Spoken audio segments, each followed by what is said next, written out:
ECW Hardcore Revolution was released on February 17th for the PlayStation, Game Boy Color and Nintendo 64, then 12 days later on the 29th for the Dreamcast. 𝓐𝓷𝓲𝓶𝓪 has made a claim that Rockstar Games was going to be making a wrestling game, and it was going to be for ECW, but that aside, it actually turns out it was Acclaim who would go forward to produce the first and second ECW titles. Of course, being on the out of the wrestling war, Acclaim partnering up with ECW made sense on multiple levels.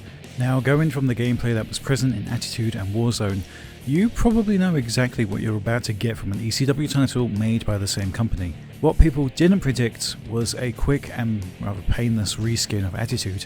Is it laziness, or is it just a rush that we see all of the same moves here on offer with the same animations and same customization options? So when the title's catchphrase is ready for a change, well, a change isn't what we got. The feeling of the first ever ECW game sure is a strange one, and trust me, it gets even weirder later. But I honestly really do like the purple aesthetic mixed of the ECW logo with the green of the other options that are present.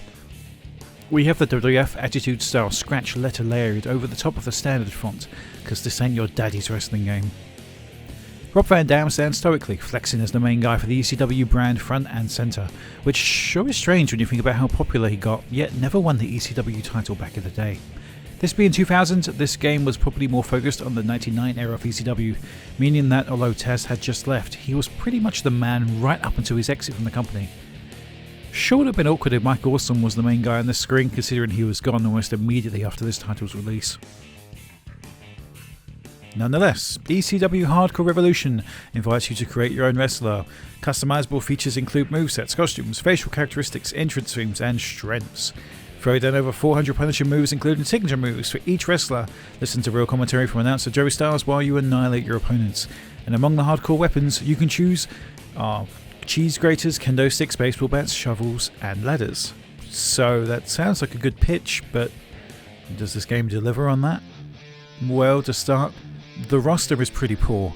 Despite packing a whopping 50 people in this game, this title takes place in 2000, just after the exodus of guys like the Dudley Boys and Taz, who, surprise surprise, is actually in this game. It's a shame that 2000 is a timeline where we find ECW in a weird place.